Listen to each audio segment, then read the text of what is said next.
ಅಭಾವದಿಂದ ಮೊದಲೇ ಅನ್ನದಾತರು ಕಂಗಾಲಾಗಿದ್ದಾರೆ. ಈ ನಡುವೆ ಕಲ್ಲು ಕ್ವಾರಿ ಹಾಗೂ ಕ್ರಷರ್ ಓಡಾಟದಿಂದ ಉತ್ಪತ್ತಿ ಆಗ್ತಾ ಇರುವ ಧೂಳು ಅನ್ನದಾತರ ಬೆಳೆಯನ್ನ ಸಂಪೂರ್ಣವಾಗಿ ನಾಶಪಡಿಸಿದೆ.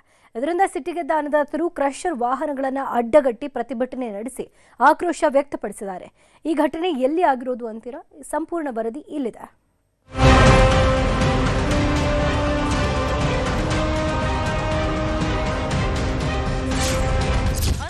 ಕ್ರಷರ್ ಓಡಾಟ, ಬೆಳೆ ಸಂಪೂರ್ಣ ನಾಶ. ಟಿಪ್ಪರ್ ಲಾರಿ ಅಡ್ಡ ಹಾಕಿ ಅನ್ನದಾತರ ಆಕ್ರೋಶ. ರಾಜ್ಯದಲ್ಲಿ ಒಂದೆಡೆ ಬರದ ಸಮಸ್ಯೆ ಛಾಯೆ, ಇನ್ನೊಂದೆಡೆ ಕ್ರಷರ್ ವಾಹನಗಳ ಓಡಾಟದ ಧೂಳಿನಿಂದ ಒಣಗುತ್ತಿರುವ ಬೆಳೆ.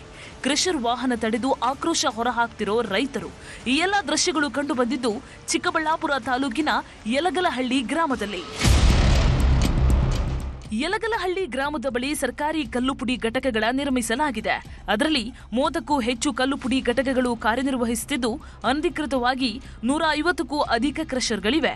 ಕ್ರಷರ್ಗಳ ಓಡಾಟದಿಂದ ಉದ್ಭವ ಆಗ್ತಾ ಇರುವಂತಹ ಧೂಳಿನಿಂದ ಸುತ್ತಮುತ್ತಲಿನ ಪ್ರದೇಶದ ಜಮೀನಿನಲ್ಲಿ ರೈತರು ಬೆಳೆದ ಬೆಳೆ ಸಂಪೂರ್ಣ ಹಾನಿ ಮಾಡುತ್ತಿದೆ. ಇದರಿಂದ ಆಕ್ರೋಶಗೊಂಡ ಅನ್ನದಾತರು ಕ್ರಷರ್ಗಳು ಓಡಾಡುವ ರಸ್ತೆಗೆ ಅಡ್ಡಲಾಗಿ ಟ್ರ್ಯಾಕ್ಟರ್ ನಿಲ್ಲಿಸಿ ಪ್ರತಿಭಟನೆ ನಡೆಸಿ ಜಿಲ್ಲಾಡಳಿತದ ವಿರುದ್ಧ ಆಕ್ರೋಶ ಹೊರಹಾಕಿದ್ದಾರೆ.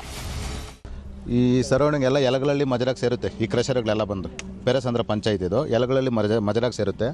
ಇಲ್ಲಿ ವರ್ಲ್ಕೊಂಡೆಯಿಂದ ತಗೊಂಡ್ರೆ ಹತ್ತತ್ರ ಪೆರೇಸಂದ್ರ ಗಂಟ ಹಿಂಗೆ ಹೈವೇ ಈ ಥರ ಸ್ಟ್ರೈಟ್ ತಗೊಂಡ್ರೆ ಹತ್ತತ್ರ ಸಾದ್ಲಿ ಗಂಟ ಹೋಗುತ್ತೆ ಈ ಕ್ರಷರಿಂದ ಬರೋ ಧೂಳು. ಇಲ್ಲಿಂದ ಒಂದು 4-5 ಕಿಲೋಮೀಟ್ರು ಯಾವೊಬ್ಬ ರೈತರಿಗೂ ಪಾಪ ಒಂದು ಬೆಳೆ ಹೋಗ್ತಾ ಇಲ್ಲ. ಮನೆಯಲ್ಲಿರೋ ಮುದುಕರಿಗೆ, ಚಿಕ್ಕ ಮಕ್ಕಳಿಗೆಲ್ಲನೂ ಕೆಮ್ಮು, ನೆಗಡಿ, ಜ್ವರ ಈ ಥರ ಬರಬಾರ್ದು ಕಾಯಿಲೆಗಳು ಬರ್ತಾಯಿದೆ. ಯಾರು ರೆಸ್ಪಾನ್ಸ್ ಮಾಡಲ್ಲ. ಸರ್ಕಾರದವ್ರು ಬಂದು ಕೇಳ್ತಾರಾ? ಕೇಳಲ್ಲ. ಈ ಕ್ರಷರ್ ಅವ್ರು ಬಂದು ಕೇಳ್ತಾರಾ? ಇಲ್ಲ ನೋಡ್ತಾರಾ ಕಷ್ಟ ಸುಖಗಳು? ಕೇಳಲ್ಲ. ಅವ್ರ ಪಾಡ್ಗೆ ಅವ್ರ ಜೀವನ ಮಾಡ್ಕೊತಾ ಇದ್ದಾರೆ. ಇಲ್ಲಿ ರೈತರೆಲ್ಲ ಹಾಳಾಗ್ತಾರೆ. ಇನ್ನು ಯಲಗಲಹಳ್ಳಿ ಗ್ರಾಮದ ಸುತ್ತಮುತ್ತ ರೈತರು ಚೆಂಡು ಹೂ, ಜೋಳ, ರಾಗಿ, ದಾಳಿಂಬೆ ಸೇರಿದ ಹಾಗೆ ವಿವಿಧ ಬೆಳೆಗಳನ್ನ ಬೆಳೆಯುತ್ತಿದ್ದಾರೆ. ಅಕ್ರಮ ಕ್ರಷರ್ಗಳ ಓಡಾಟದಿಂದ ಧೂಳು ಬೆಳೆಗಳ ಮೇಲೆ ಬಿದ್ದು ಬೆಳೆಗಳು ಸಂಪೂರ್ಣ ಒಣಗಿ ಹೋಗ್ತಿದೆ. ಬೆಳೆಗಳನ್ನ ಕೈಯಲ್ಲಿ ಹಿಡಿದ್ರೆ ಸಂಪೂರ್ಣ ಧೂಳುಮಯವಾಗಿದೆ. ಜೊತೆಗೆ ಕಲ್ಲು ಪುಡಿ ಬಿದ್ದ ಮೇವು ತಿಂದ ದನಕರುಗಳು ಸಾವನ್ನಪ್ಪಿದೆ. ಅಷ್ಟೇ ಅಲ್ಲದೆ ಕಲ್ಲು ಕ್ವಾರಿಗಳಲ್ಲಿ ಬ್ಲಾಸ್ಟಿಂಗ್ ಕಾಟಕ್ಕೆ ಬಿರುಕು ಬಿಟ್ಟಿದೆ. ಚೆಂಡು ಹೂ ಹಾಕಿದರೆ ಇದು ಎಲ್ಲ ಧೂಳು ಬಿದ್ದು ನಮ್ಗೆ ಮಾರ್ಕೆಟಲ್ಲಿ ರೇಟ್ ಹೋಗ್ತಾ ಇಲ್ಲ. ಒಂದು ರೋಜಾ ಹೂ ಹಾಕಿದ್ರೂ ಹೋಗ್ತಾ ಇಲ್ಲ. ದಾಳಿಂಬ್ರಿ ಯಾವ್ದು ಹಾಕಿದ್ರು, ಜೋಳ ಮೊನ್ನೆ ಜೋಳ ಹಾಕಿದರೆ, ಜೋಳ ಹಸುಗೆ ಹಾಕಿದರೆ, ಸೀಮೆ ಹಸುಗೆ, ನಮ್ಮೂರೊಂದು ಸೀಮೆ ಹಸು ಸತ್ತೋಯ್ತು. ನಮ್ಮ ಅಣ್ಣದೇ ಬೇರೆಯವ್ರದ್ದೆಲ್ಲ ಸತ್ತೋಗಿದೆ. ಏನಂದರೆ ಈ ಧೂಳಿಂದ ಎಲ್ಲ ಪ್ರಾಬ್ಲಮ್ ಆಗ್ತಾಯಿದೆ ನಮ್ಮ ರೈತರಿಗೆ.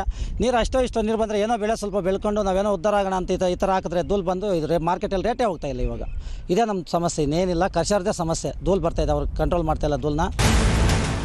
ಒಟ್ನಲ್ಲಿ ನಿಯಮಗಳ ಗಾಳಿಗೆ ತೂರಿ ಕ್ರಷರ್ ಕ್ವಾರಿ ದಣಿಗಳ ಅಂದಾ ದರ್ಬಾರ್ ಮುಂದುವರೆದಿದೆ. ಇದರಿಂದ ಅನ್ನದಾತರು ಕಷ್ಟಪಟ್ಟು ಬೆಳೆದ ಬೆಳೆಗಳು ನಾಶವಾಗ್ತಿದ್ದು ಪರದಾಡುವ ಪರಿಸ್ಥಿತಿ ಉಂಟಾಗಿದೆ. ಸಮಸ್ಯೆ ಬಗೆಹರಿಸದಿದ್ದಲ್ಲಿ ರೈತರು ಉಗ್ರ ಹೋರಾಟ ಮಾಡುವ ಎಚ್ಚರಿಕೆ ಕೊಟ್ಟಿದ್ದಾರೆ. Dattatreya M, news 8.